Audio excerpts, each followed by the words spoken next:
Bismillahirrahmanirrahim, starting with the great name of Allah. This is Anwar Alim, a student of Qayyazam University, Islamabad, Department of Business Administration, 3rd semester. I'm here to present my project of cost accounting assigned by our Professor Abdul Razak. I'm here with my companion and my colleagues Usama Akhtar and Mia Uzair. और आज का हमारा जो topic हमने choose किया sir के जो assign हमें टॉपिक से उनमें से हमने जो टॉपिक चूज़ किया है वो है standard costing, setting of standard and analyse of variance.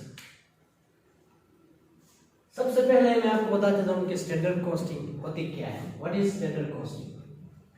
Standard cost is a predetermined cost that is used as a benchmark for the actual cost of a product or service.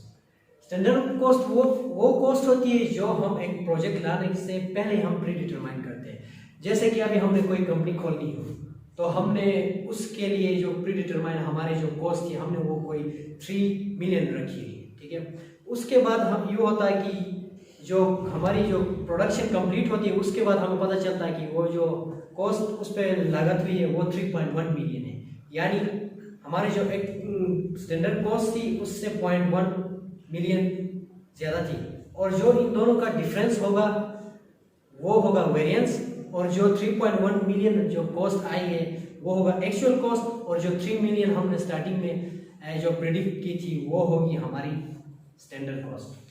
Standard cost की जो calculate करने का उद्देश्य ये है कि it is calculated by taking into account the materials, labour and overheads cost that are expected to be incurred in the production or provision of the product or service। इसको calculate करने में जो हमारी चीज़ें लगती है उनमें फैक्ट्री ओवरहेड लगते हैं, लेबर कॉस्ट लगता है, और जो प्रोडक्शन में हमारी जो कॉस्ट लगती है वो सब इनकर्ड होते हैं।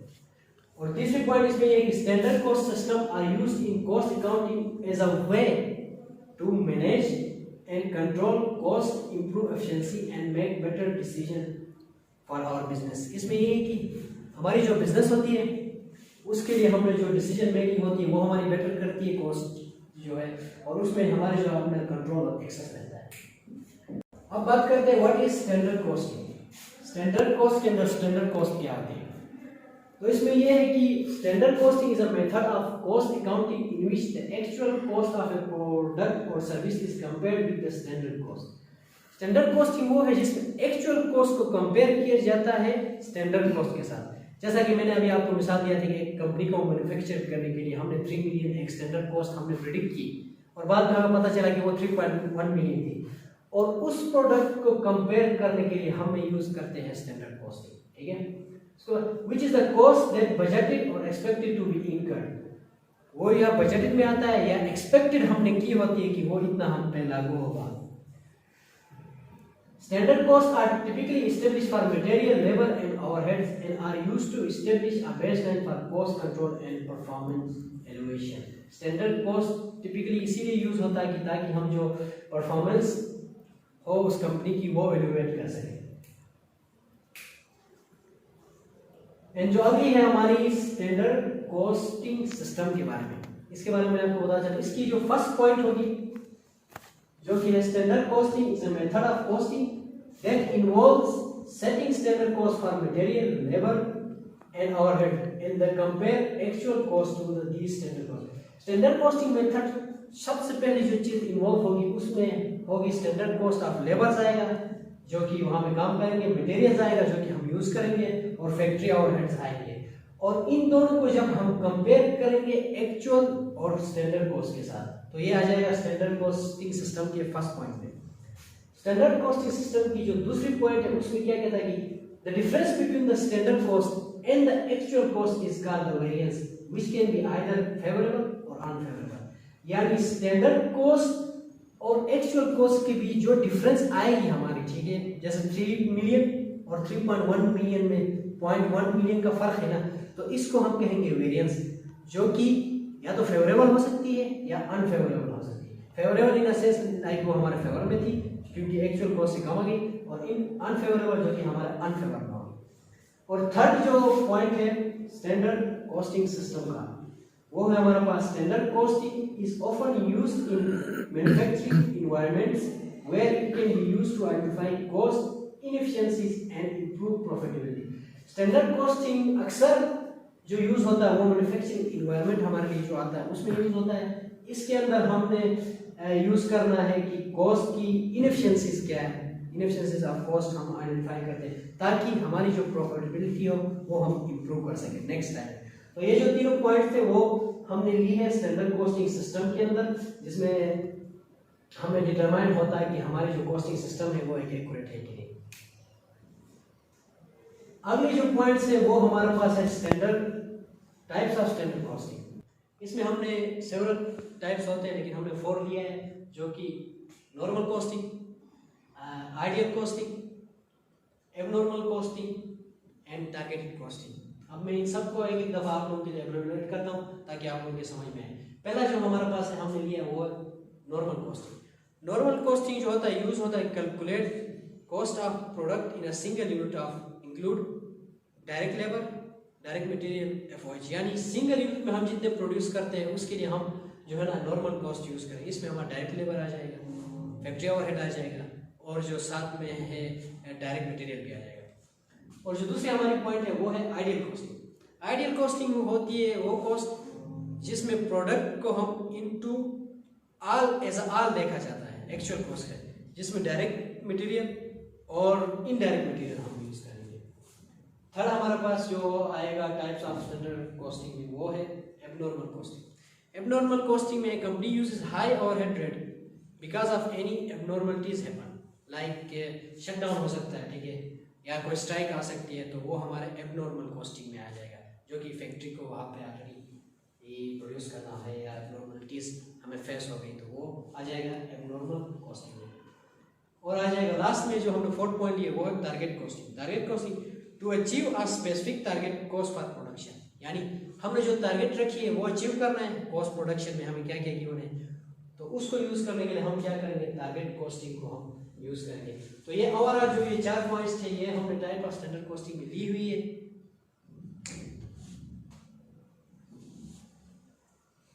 तो हमारा अगला जो टॉपिक है वो है पर्पस ऑफ स्टैंडर्ड कॉस्टिंग, यानी स्टैंडर्ड कॉस्टिंग की पर्पस से हमें क्या फायदा हो सकती है। First point is to establish a baseline for measuring actual cost, यानी एक्चुअल कॉस्ट को हमने मेयर करने के लिए एक बेस लाइन जो है ना हम एस्टेब्लिश करें ताकि हमारी जो एक्चुअल कॉस्ट हो ना वो मेयरमेंट जो होगी वो बिल्कुल एक्चुअल ही आ जाए। और दूसरी पॉइंट इसमें है कि to identify cost inefficiencies, cost में जितने इनएफिशिएंसीज है वो हम आइडेंटिफाई कर सकें। वो हम आइडेंटिफाई इसलिए करेंगे कि ताकि नेक्स्ट जो हम कॉस्टिंग या किसी कंपनी में प्रोडक्ट के लिए लगा रहे हैं तो उसमें हमारी जो इनएफिशिएंसीज है वो हम एज अ एफिशिएंस बना के पेश कर सकें नेक्स्ट प्रोडक्ट के लिए। अगला है to improve budgeting and financial planning, यानी हमने जो बजटिंग करनी है फैक्ट्री ओवरहेड पे या डायरेक्ट मटेरियल या डायरेक्ट लेबर, उसकी जो उसमें जो इम्प्रूवमेंट आएगी वो हम कर सकेंगे। और जो फाइनेंशियल प्लानिंग है, फ्यूचर प्लानिंग करनी हो फाइनेंस के लिहाज से, तो वो भी हम कर सकेंगे। इसका एक और पर्पस है। और इसका अगला पर्पस है to evaluate the performance of manager and departments, यानी मैनेजर्स जो होते हैं उनकी जो परफॉर्मेंस है उसको इवैल्यूएट करने के लिए हमें ये इसकी नीड होती है। और जो डिपार्टमेंट्स ओवरऑल ये जो काम कर रहे हैं इसकी भी नीड हो सकती है। और इससे हम पता लगा सकते हैं कि मैनेजर की जो परफॉर्मेंस है वो कैसी है, या जो डिपार्टमेंट्स हमने अलग अलग की हुई है हर एक लिहाज से उनकी परफॉर्मेंस क्या है वो इवैल्यूएट कर सकें। अगला पॉइंट है पर्पस में टू इम्प्रूव प्रॉफिटेबिलिटी। जारी बात है कि एक कंपनी आप कर रहे हैं तो उसकी प्रॉफिटेबिलिटी को मजीद बेहतर से बेहतर करते जाओगे। तो कॉस्ट अकाउंटिंग का भी एक यही पर्पस है कि स्टैंडर्ड कॉस्ट अकाउंटिंग का भी यही पर्पस है कि ये प्रॉफिटेबिलिटी को इम्प्रूव करने की हमें हेल्प करता है। और जो लास्ट पॉइंट है वो है to provide a basic for pricing, यानी प्राइसिंग हमने कैसे करनी है तो उसके लिए हमें एक बेसिक जो आइडिया है ये प्रोवाइड करता है ताकि हमारी जो प्रोडक्शन हो वो आगे जाके सेल कैसे हो सके प्राइसिंग की वजह से।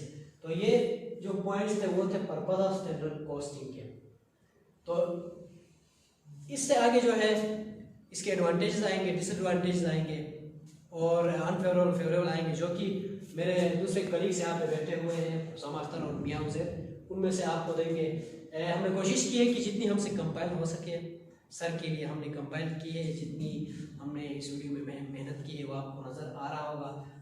चूँकि सर अब्दुल रज़ाक का ये एक बेहतरीन प्रोजेक्ट हमें मिला है, चूँकि हमें अपने कॉन्फिडेंस बिल्ड करना एज अ कैमरे के सामने बोलने की इजाज़त दी है, तो हम अप्रिशिएट करते हैं।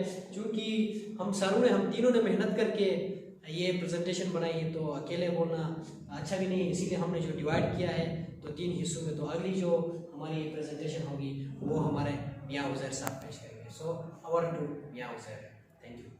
My name is Mia Uzair and I will continue this topic as my friend, my colleague Anwar Aleem said about the standard costing. So there are some advantages of standard costing. अब कोई भी topic हो या ज़्यादातर normally दुनिया में यही होता है कि हर चीज़ के प्रॉज और कॉन्स लाजमी होते हैं। तो इस टॉपिक में भी हमारे पास कुछ एडवांटेजेस हैं स्टैंडर्ड कॉस्टिंग के और कुछ जो है वो डिसएडवांटेज। नंबर 1 ये है इम्प्रूव कॉस्ट कंट्रोल। अब देखें ना, जिस तरह एक एग्जांपल मैं देता हूँ कि हमने एक बिल्डिंग बनानी है और उसकी कॉस्ट आ रही है एक्चुअल 3 करोड़, तो स्टैंडर्ड कॉस्ट हमने क्या लगाई 3 करोड़ और हमारी कॉस्ट आई कितनी उसकी 2 करोड़ 80 लाख। अब जो 20 लाख हमारा बच गया ये हमारा बन गया वेरिएंस, और जो 2 करोड़ 80 लाख जो हमारी प्राइस बनी उसको हम कहते थे एक्चुअल प्राइस, जो कि एक्चुअल है भी सही। तो और जो 3 करोड़ जो हमने अपना रफ एस्टिमेट लगाया था वो स्टैंडर्ड कॉस्टिंग। अब इसमें ये है कि स्टैंडर्ड कॉस्टिंग में ना जब हम कोई चीज बना रहे होते हैं, कहीं इन्वेस्ट कर रहे होते हैं, तो वहां पे इम्प्रूव कॉस्ट कंट्रोल हमारी जो कॉस्ट है ना जितनी भी उस चीज की वो हमारी इंप्रूव हो जाती है, मैनेज हो जाती है, बेसिकली कॉस्ट मैनेज हो जाती है। Improve profit. अब जिस तरह हमारी कॉस्ट कंट्रोल हुई तो जाहिर सी बात है हमारा प्रॉफिट भी अच्छा होगा, प्रॉफिट भी हमारा उसके साथ अच्छा आएगा। नंबर 3 पे है इंक्रीज एफिशिएंसी। सेम ये सारी चीजें आपस में रिलेट है। अब एफिशिएंसी भी उन दोनों से रिलेट है। जिस तरह इंप्रूव कॉस्ट कंट्रोल में हमारी कॉस्ट कंट्रोल हुई, फिर हमारा प्रॉफिट बना, देन फिर हमारी एफिशिएंसी। जब हमारी एफिशिएंसी कम होगी तो तभी हमारा प्रॉफिट ज्यादा होगा ना, ये तो नॉर्मल इसी तरह। इंप्रूव परफॉर्मेंस एवेल्यूएशन, एवेल्युएट करना मतलब चीजों को पार्ट्स में डिवाइड करना या उनको आपस में ना डिफरेंशिएट करना। परफॉर्मेंस जो है उसको एवेल्युएट करती है। और लास्ट में हमारा फैसिलिटेट्स डिसीजन मेकिंग। डिसीजन लेने में आसानी होती है। अब जिस तरह हम देखें ना, कोई भी चीज हम मार्केट में जाते हैं तो अगर हमने कोई चीज बाय करनी होती है तो सबसे पहले हमारे दिमाग में उसकी प्राइस आती है ना कि यार इसकी प्राइस क्या होगी। जाहिर सी बात हमारे जेब में पैसे होंगे तो हम उसको बाय कर सकते हैं। तो इसमें भी यही है कि डिसीजन मेकिंग में ना बहुत हमारी आसानी हो जाती है। आगे चलते हैं। Disadvantages of standard costing. Complexity, complex हो जाना, चीजों का मुश्किल हो जाना। कोई भी चीज हमारे लिए जब कॉम्प्लेक्स होती है तो हमारे लिए डेफिनेटली वो मुश्किल हो जाती है। अब स्टैंडर्ड कॉस्टिंग जब हम किसी चीज में अप्लाई करते हैं तो हमारी वो एक्चुअल प्राइस तो नहीं होती ना, वो तो हमारी स्टैंडर्ड कॉस्ट होती है। तो वो तो कभी ज्यादा भी आ सकती है, कम भी आ सकती है। तो कॉम्प्लेक्स होता है बंदा हर टाइम। कोई भी बिजनेसमैन या कोई भी ऑर्गेनाइजेशन कहीं जब इन्वेस्ट करती है तो वो इस कॉम्प्लेक्स का शिकार होती है कि कहीं हमने जो पैसे लगाए हैं वो उससे ज्यादा ना हो जाए, कम ना हो जाए। May not reflect actual cost. ठीक है, ये भी ठीक है कि अब जो एक्चुअल कॉस्ट जो हमारी आनी चाहिए वो ना आए। ठीक है, वही सेम कॉम्प्लेक्स हो जाता है। वही कि हमने जो इन्वेस्ट किया है वो हमारा उतना आएगा या नहीं आएगा, उससे ज्यादा कम, सेम वही बात। May not provide accurate data for decision making. कि जब हमने कोई डाटा लिया फॉर एग्जांपल और उसमें हमने डिसीजन ले लिया कि इसमें हमारा इतना आएगा या इतना हमारा बजट लगेगा, लेकिन हम चल तो स्टैंडर्ड कॉस्टिंग दे रहे हैं ना, तो स्टैंडर्ड कॉस्टिंग तो फिर बात उधर ही आ जाती है कि स्टैंडर्ड कॉस्टिंग में हमें पता नहीं होता कि हमारी आया कि वो चीज कंफर्म एग्जैक्ट उतनी ही आएगी या कम होगी या ज्यादा होगी। तो इसमें वही है कि एक्यूरेट डाटा नहीं आता, ये इसके डिसएडवांटेज है। Potential for manipulation. मैनिपुलेशन का मतलब उर्दू में होता है हेरा फेरी, मतलब हेरा फेरी। तो हमें पता तो नहीं होता कि इस चीज की ये जो हमने प्राइस एग्जैक्ट फिक्स की है ये ज्यादा है कम है। ये भी इसका एक नुकसान है कि जब हम पता ही नहीं होता कि होगा क्या, तो ये भी इसका मैनिपुलेशन होती है इसमें। may not be suitable for all businesses. सारे बिजनेस जो है वो जिस तरह बैंकिंग है, अब बैंकिंग स्टैंडर्ड कॉस्टिंग पे मेरा नहीं ख्याल चल सकता है। क्यों? क्योंकि उनको एक्यूरेट रहना होता है, हर चीज में एक्यूरेट रहना होता है कि जिस बंदे ने अपने अकाउंट में जितने पैसे डलवाए हैं, अगर वो ट्रांजैक्शन जब कराना चाहे तो उसके उतने प्राइस होनी चाहिए, उसके उतने पैसे होने चाहिए।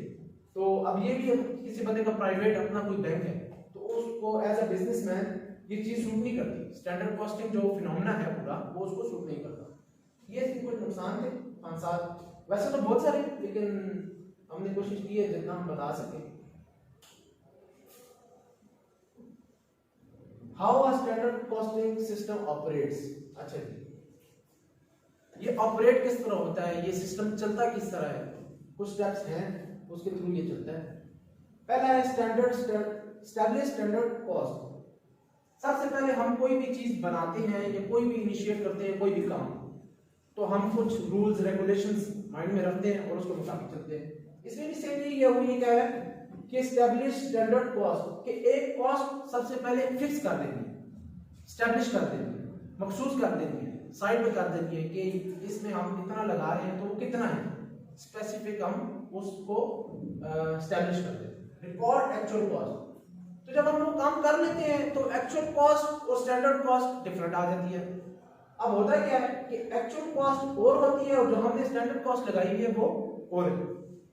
कैलकुलेट वेरिएंसेस, मैंने पिछले एग्जांपल में बताया था कि अगर हम किसी जगह पे 3 करोड़ इन्वेस्ट कर रहे हैं किसी बिल्डिंग में और 2 करोड़ 80 लाख हमारे पास आ गए, हमारी वो चीज बन गई है, और जो 20 लाख हमारा जो बचा है, जो ज्यादा भी हो सकता था, मतलब 3 करोड़ हमने माइंड बनाया बट हमारा लग गया 3 करोड़ 20 लाख, तो जो 20 लाख ज्यादा लगा या ज्यादा या हमें बच गया, ये दोनों वेरिएंस होते हैं।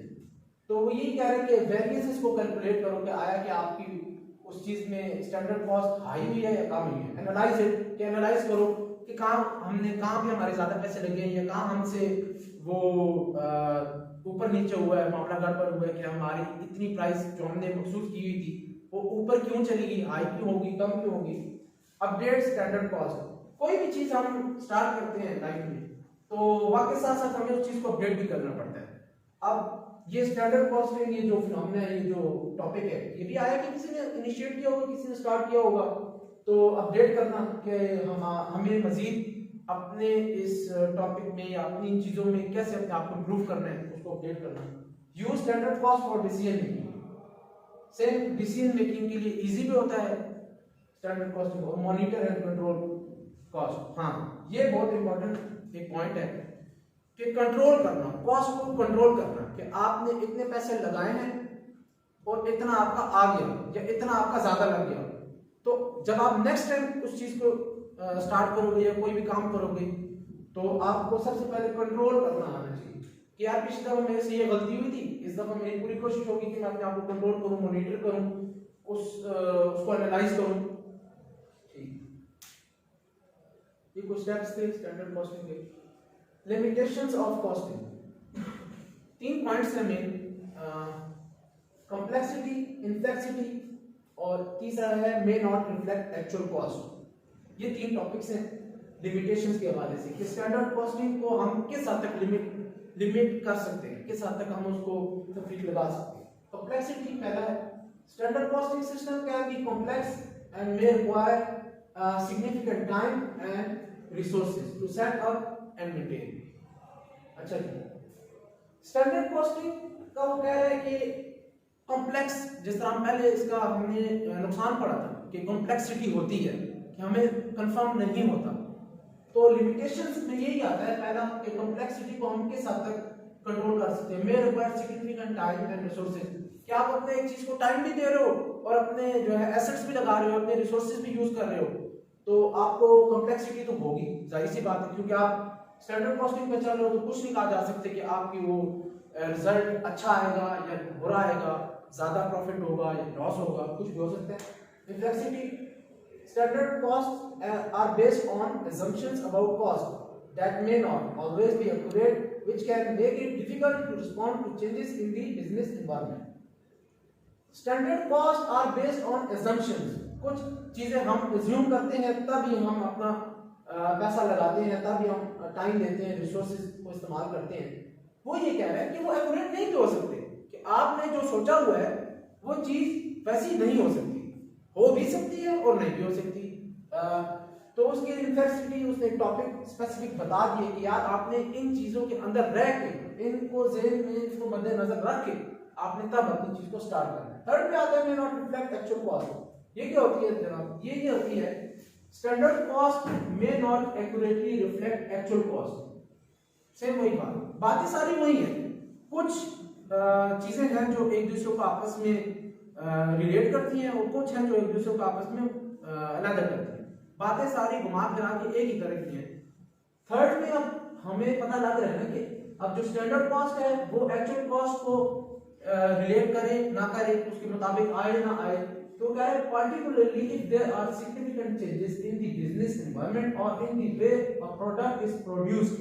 क्या आपने कोई प्रोडक्ट बनाया, ठीक है, आप मार्केट में गए, आपने कोई प्रोडक्ट लॉन्च किया और आपने जो स्टैंडर्ड कॉस्ट उसकी अपने माइंड में रखी हुई थी वो एक्चुअल कॉस्ट से रिलेट करे ना करे, बट क्या होना है, this can make it difficult to use standard cost in data for decision making. Same वही बात कि फिर जब आपको पता ही नहीं है कि आपने प्रोडक्ट लॉन्च किया, मार्केट में गए, आप कंपीट करने गए किसी कंपेटिटर को और बदले में आपका जो है वो डाटा वो एक्यूरेट आया नहीं आया, तो आपको डिसीजन मेकिंग तो गलत हो सकता है, सही भी हो सकता है, गलत भी हो सकता है।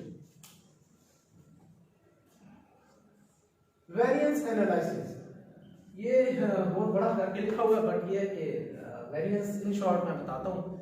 वेरिएंस वही है कि आप गए और आपने मार्केट में एक चीज ले ली, फॉर एग्जांपल मैंने दर्जन अंडे लिए 240 रुपए। अब मैं घर से जब निकला और मुझे अम्मी ने पैसे दिए 300, अंडे कितने के आए दर्जन? 240 के, और मैं लेके कितना गया? 300। मुझे लगा सर्दियां अंडों की प्राइस बढ़ गई होगी, जो कि एक्चुअली बढ़ भी जाती है, बट आए कितने? 240 के, और मुझे 60 रुपए बच गए। 60 रुपए जो मेरा है ना वो मेरा वेरिएंस है कि वो मुझे बच गए, मैं लेके गया 300 और अंडे मुझे 240 के पड़े और 60 रुपए मेरा जो बच गया मेरा वेरिएंस है। तो variance analysis is a tool used in standard costing to identify the difference between actual cost of a product or service and the standard cost।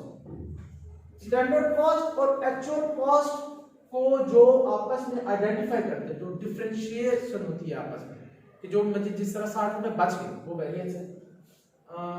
बाकी इसके बारे में इतना कुछ खास नहीं है, नीचे मैं ये पढ़ लेता हूँ, ये वाला पॉइंट इंपॉर्टेंट है। Variance analysis is used to identify the cause of any cost differences and to identify opportunities for cost reduction or efficiency। reduce होना, reduction, मोटरवे पे जाते हैं तो लिखा होता है reduce your speed now, कि अपनी स्पीड को कम करो, reduction कम करना, और efficiency उसको efficient बनाना, कि आपने ये किया, इधर लगाया, स्टैंडर्ड कॉस्टिंग आपकी ये थी, एक्चुअल कॉस्ट ये हो गई और वेरिएंस ये आ गया, तो आपकी कहाँ रिडक्शन हुई, क्या एफिशिएंसी रहेगी, उसको उसके बारे में पॉइंट है, बड़ा अच्छा है कि आपको रिडक्शन अपनी एफिशिएंसी लाजमी अगली दफा ज़हन में होनी चाहिए। Next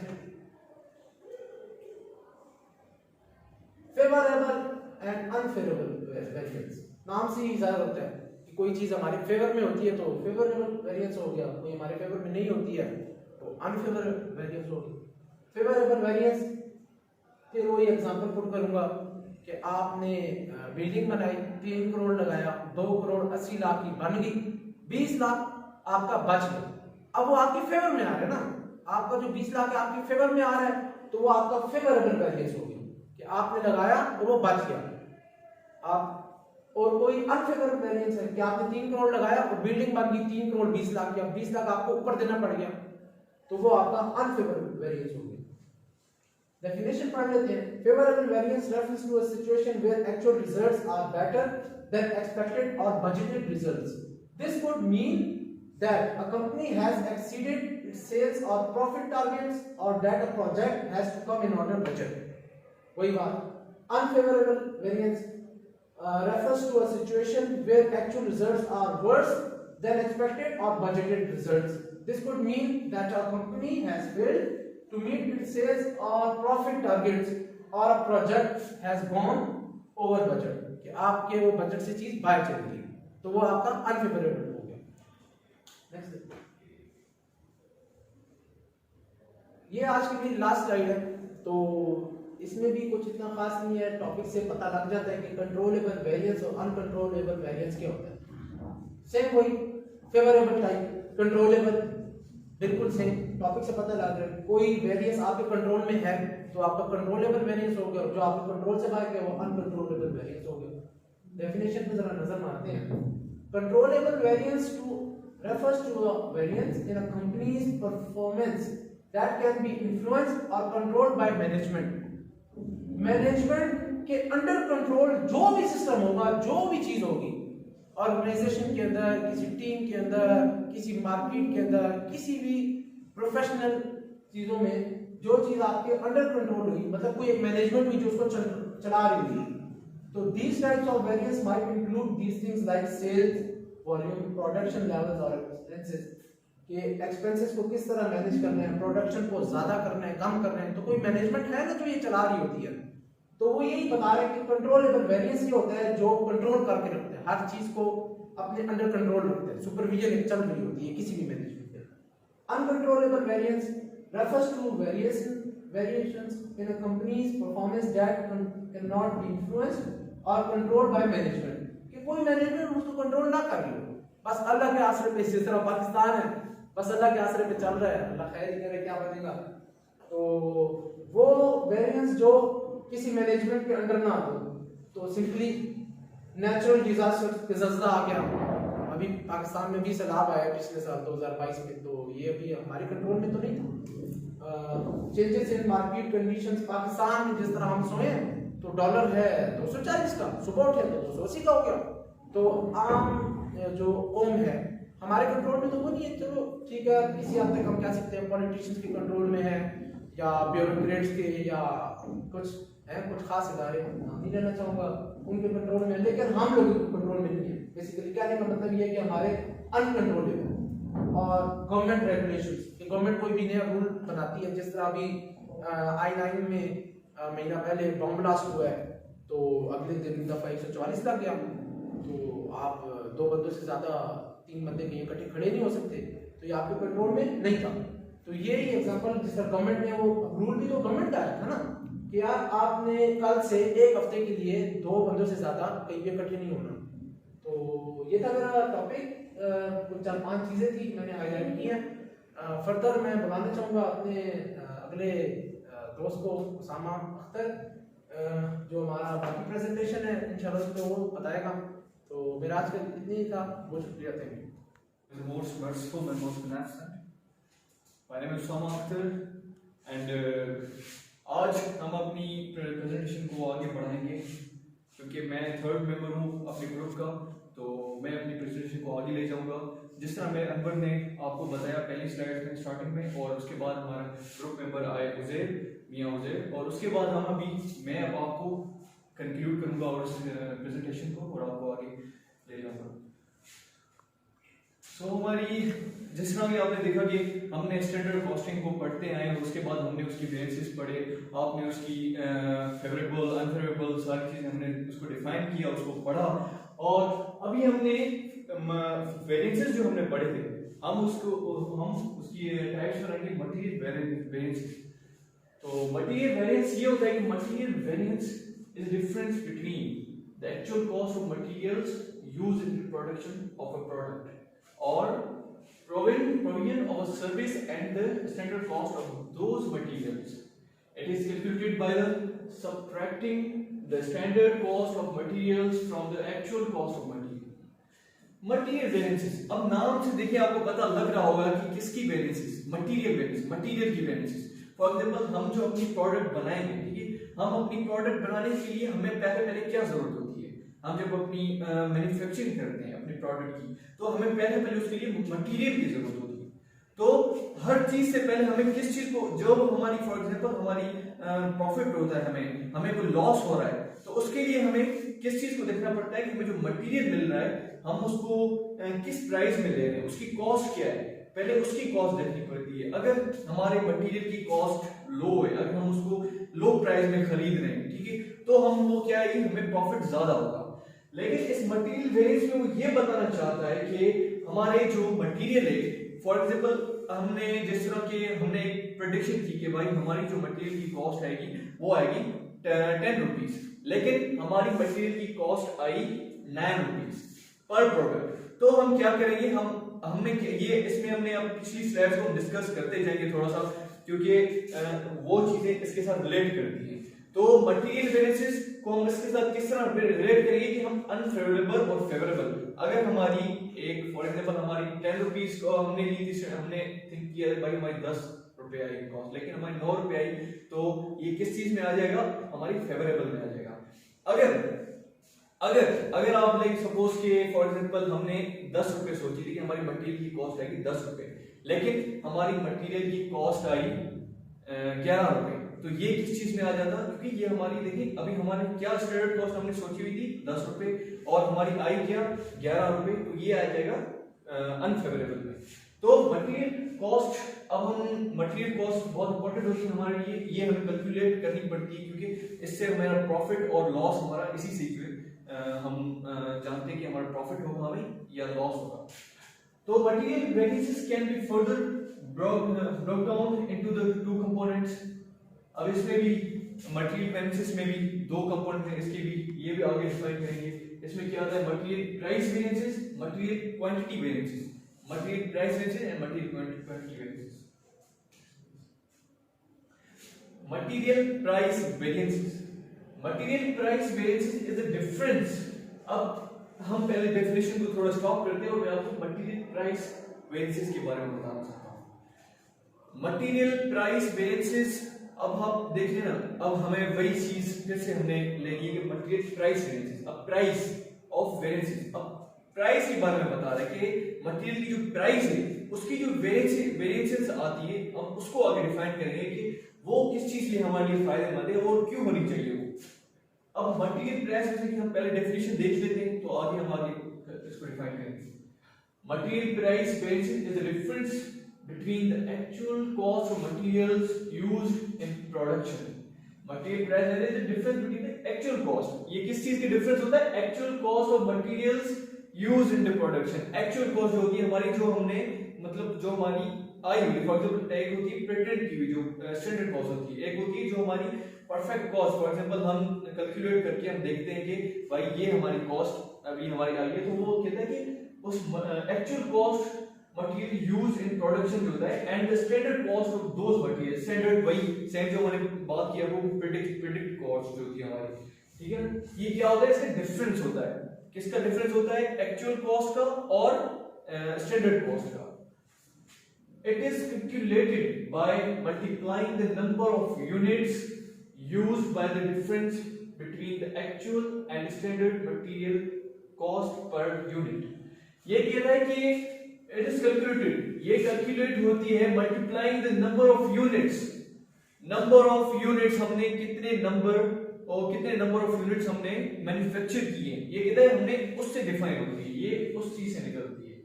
difference between the actual and standard material price unit, ये कह रहा है कि हमने वही सेम के जो हमने जितने प्रोडक्ट्स हमने मैन्युफैक्चर किए होते हैं उसके डिफरेंस में कि वो एक्चुअल कॉस्ट की प्राइस और उसकी जो स्टैंडर्ड कॉस्ट की प्राइस है उसको डिफरेंस लेकर और हमने उसको मल्टीप्लाई करना होता है units of number of units के साथ। फॉर एग्जांपल ले लेते हैं, if a company has standard material price of $10, एक कंपनी है उसके $10 स्टैंडर्ड प्राइस है पर यूनिट की, स्टैंडर्ड प्राइस उसने प्रेडिक्ट की थी, क्या प्रेडिक्ट की थी, स्टैंडर्ड प्राइस, ठीक है, वो कितनी थी, $10 and the actual cost of material used in production is 9 per unit. अब इसमें क्या हुआ कि 9 पर यूनिट जो है वो हमारी क्या है, एक्चुअल कॉस्ट। आगे बढ़ते हैं, the material price variances would be calculated as follows. अब ये हमें फार्मूला बता रहा है, अब अपने जहन में रखना है कि हमारी स्टैंडर्ड कॉस्ट पर यूनिट की थी $10 और हमारी एक्चुअल कॉस्ट थी $9।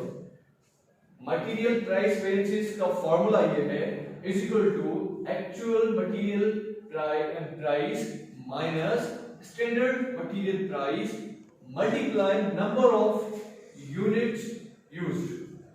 अब हमने मटेरियल की फार्मूला हमने देख लिया, अब हमने पता है कि एक्चुअल मटेरियल प्राइस क्या है हमारी $9, हमने $9 रखी, उसको माइनस किया हमने स्टैंडर्ड मटेरियल प्राइस के साथ और हमने मल्टीप्लाई कर देंगे नंबर ऑफ यूनिट्स। जितने भी नंबर ऑफ यूनिट्स हम बनाए उसको जस्ट हमने यहाँ मल्टीप्लाई किया है, क्योंकि ये एग्जांपल है तो हमने नंबर ऑफ यूनिट्स यहाँ पर नहीं लिए। That's it. अभी आगे नेक्स्ट आएगा मटेरियल क्वांटिटी वेरिएंसेस। सेम वही जिस हमने प्राइस के बारे में डिफाइन किया था, अभी हम क्वांटिटी के बारे में डिफाइन करेंगे कि हमने क्वांटिटी की जो ये क्वांटिटी की कैसे हम वेरिएंसेस निकाल सकते हैं। वेरिएंसेस आपको पता है क्या होता है, डिफरेंस। फॉर एग्जांपल जिस तरह मेरे ग्रुप मेंबर्स ने आपको डिफाइन किया कि वेरिएंसेस क्या होता है। अभी वेरिएंसेस फॉर एग्जांपल जिस तरह मैं आपको फिर भी एक बताना चाहता हूँ कि रिमाइंड करवाना चाहता हूँ कि वेरिएंसेस के बारे में कि जो डिफरेंस होता है हमारा, जो फेवरेबल और अनफेवरेबल में जो डिफरेंस होता है हमारा, वो जो स्टैंडर्ड और एक्चुअल के बारे में जो डिफरेंस होता है बिटवीन एक्चुअल एंड स्टैंडर्ड, वो हमारा क्या होता है, वेरिएंस। अब हम क्या करेंगे, मटेरियल क्वांटिटी वेरिएंस। हम डेफिनेशन के पास आ जाते हैं, पहले डेफिनेशन पढ़ लेते हैं। The material quantity variance is a difference between the actual quantity of materials used in production. Same बात, material quantity means difference between the actual quantity of materials used in production. जो हमारी actual, जो हमारे units use होते हैं production में, ठीक है, मटेरियल जो हमारा यूज हो रहा है ना क्वांटिटी का, वो उसके बारे में कह रहा है, उसका डिफरेंस बिटवीन होता है। And standard quantity of those materials and standard quantity. For example यार, मैंने फॉर एग्जांपल अभी ये सोचा था कि भाई 5 चेयर मुझे जरूरत में पड़ेगी, लेकिन ये था कितनी पड़ी, 4 पड़ गई मुझे। फॉर एग्जांपल ये अभी मटेरियल है ना चेयर को बनाने। फॉर एग्जांपल एक और एग्जांपल ले लेते हैं कि चेयर को बनाने में मुझे 10 चेयरें बनाने के लिए मुझे एक पेड़ की, मतलब फॉर एग्जांपल मैं आपको कुछ बताना चाहता कि मैं डिफाइन करना चाहता हूँ कि यही कह लेते हैं कि यार चेयर को बनाने में हमें कुछ 4-5 लकड़ी के जो बड़े वो होते हैं, क्या कह सकते हैं, पेड़ की जो स्लाइड होती है, उसको फॉर एग्जांपल वो जरूरत पड़ी। लेकिन ये कि मुझे क्वांटिटी की बात करनी है, क्वांटिटी की देखना है। फॉर एग्जांपल मुझे 5 जरूरत थी लेकिन 4 जरूरत में आई, तो वो क्वांटिटी को आगे डिफाइन करते हैं। एग्जांपल बढ़ाते हैं।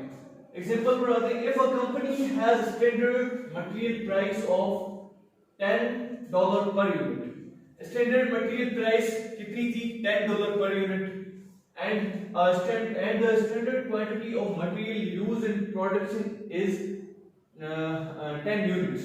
अब $10 क्या थी, पर यूनिट प्राइस थी किसकी, स्टैंडर्ड मटेरियल प्राइस की। लेकिन standard quantity of material used in production कितने थे, 10 units. But the actual quantity used in 9 units, क्योंकि अब हमने क्या सोचा था कि ये डॉलर, मतलब हमने जो मटेरियल की प्राइस ली थी वो $10, हमने सोचा था कि ये 10 यूनिट्स में वो होगी, कंज्यूम होगी। लेकिन ये कितने यूनिट्स में कंज्यूम हुई, 9 यूनिट्स में कंज्यूम। ये एक्चुअल था, वो स्टैंडर्ड था। The material quantity variance would be calculated as follows. अब इसका हम फॉर्मूला देखेंगे कि material quantity variance किस तरह फाइंड किया जाता है। तो इसका फॉर्मूला ये है, actual material quantity minus standard material quantity। वही actual material quantity कितनी थी, actual material 9 थी जिसका मैंने आपको बताया, और standard material quantity कितनी थी, हमने सोचा था कि 10 यूनिट में कंज्यूम होगी लेकिन 9 में हुई। तो हम इसको एक्चुअल को माइनस करेंगे स्टैंडर्ड के साथ और मल्टीप्लाई कर देंगे हम standard material price per unit के साथ। किसके साथ, standard material price per unit, ठीक है। जो हमारी प्रेडिक्शन थी किसकी, मटेरियल की, वो उसके साथ मल्टीप्लाई कर देंगे और 1 यूनिट इनटू 10 एंड आंसर आ जाएगा हमारा कितना, $10। Some types of material quantity variances, efficiency variances.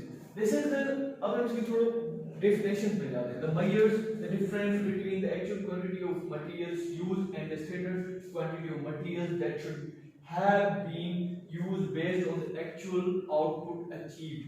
It is calculated as follows. ये वही कह रहा है कि सेम बात, किसके difference between actual quantity of materials and standard quantity of materials, वही सेम चीज जो हम पढ़ते हुए आ रहे हैं। अब हम एफिशिएंसी वेरिएंस का फार्मूला देख लेते हैं।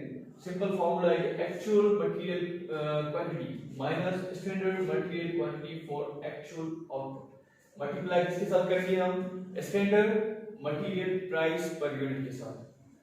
एग्जांपल ले लेते हैं। If a company has a standard material price of $10 per unit and the standard quantity of material used in production is 10 units. अब ये क्या है कि किसी कंपनी के पास अगर $10 की स्टैंडर्ड मटेरियल प्राइस है और वो quantity of material use production हो रही है इसके 10 यूनिट्स के साथ for expected output of 100 units. अब वो क्या 100 units but the actual output achieve is 110। उन्होंने सोचा था कि भाई कि 100 यूनिट्स हम जो है ना ये एक्सपेक्टेड प्रेडिक्शन की, लेकिन क्या हुआ आउटपुट कितना आया, वो आया एक्चुअल क्या था 110 units. The efficiency variances would be calculated as follows। उसका फार्मूला देखेंगे हम। efficiency variances is equal to 9 units minus 9 units और मल्टीप्लाई करेंगे हम उसके साथ $10 पर यूनिट के साथ और हमारा फार्मूला आ गया। That's it। mixed variances, mixed variances वही सेम वेरिएंस डिफरेंसेस के बारे में बताया जा रहा है। क्या वही वेरिएंसेस पहले क्या था मटेरियल फिर कॉस्ट फिर क्वांटिटी, अभी यहाँ पर मिक्स वेरिएंसेस ये सिंपल वही चीज है, जस्ट क्या है नाम हमें चेंज करके बताया जा रहा है। तो ये मटेरियल मिक्स वेरिएंसेस का हम डेफिनेशन देख लेते हैं। This measures the difference between the actual quantity of material used and the standard quantity of material that should have been used based on the mix of products produced. It is calculated as follows: mixed variances. Mixed variances का हम formula देख लेते हैं। Formula actual material quantity minus standard material quantity of for actual mix. अब multiply किसके साथ करेंगे, standard material quantity price per unit के साथ।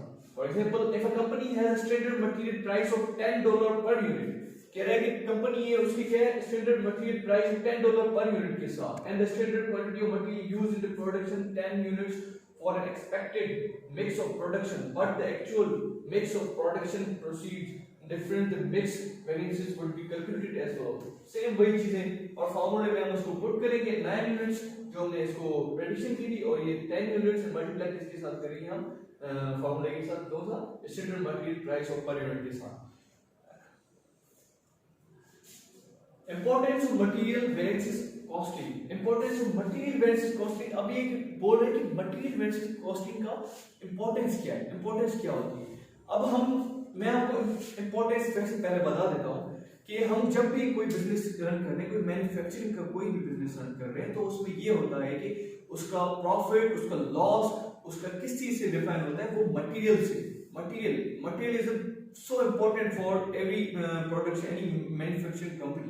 सो इसमें ये होता है कि अगर हम मटेरियल को नहीं देखेंगे कि उसकी कॉस्ट को कि वो किस तरह वो उसको किस तरह हम उसको प्रॉफिट में कन्वर्ट कर सकते हैं, वो किस तरह हम अपने लॉस से बचा सकते हैं अपने बिजनेस को, तो विदाउट मटेरियल वेरिएंस कॉस्टिंग के हम प्रॉफिट में नहीं आ सकते। Material cost variance is an important measure of an company performance as it can indicate whether a company is overspending or underspending on material and whether it is meeting its budget cost. By analyzing material cost variance, management can identify areas where it can improve efficiency of reduce cost.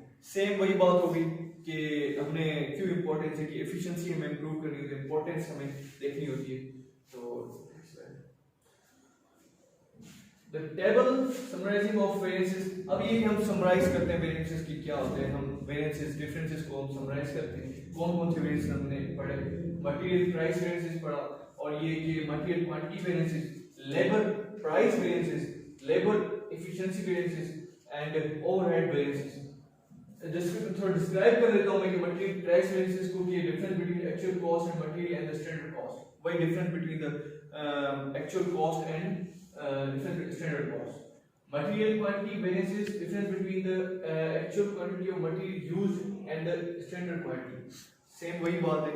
और ये कि labor price variances, difference between the actual cost of material and the standard cost, वही difference between the actual cost of labor and standard और actual वही same चीज है, एक ही चीज बताई जा रही है। तो difference between the actual time worked and the standard time that should have been worked based on the actual output achieved, वही सेम बात कि difference हमें बताना है standard और actual का, और difference between the actual cost of overhead and the standard cost। सब टाइप्स में just material quantity variance, efficiency variance, mix variance आ जाता है, और ओवरहेड वेरिएंसेस में volume of variance, efficiency variance आ जाता है। सो एट द लास्ट मैं यही कहना चाहता हूँ कि हमारी मेन मकसद और बिजनेस यही होता है कि हमारे जो है डिफरेंसेस मालूम करना, और उसको हमने लॉस से कन्वर्ट करके उसको हम डिफरेंसेस को हम किस तरह अपने बिजनेस को प्रॉफिट में ले जाते हैं, तो यही वेरिएंसेस का काम होता है। सो थैंक यू ऑल, ये हमारी प्रेजेंटेशन की एंड था। एंड मैं अपने ग्रुप मेंबर का भी थैंक यू करना चाहूँगा कि उन्होंने बहुत ज़्यादा कोऑपरेट की, हमने बहुत अच्छा हार्ड वर्क किया इस प्रेजेंटेशन के लिए। And that's it, thank you.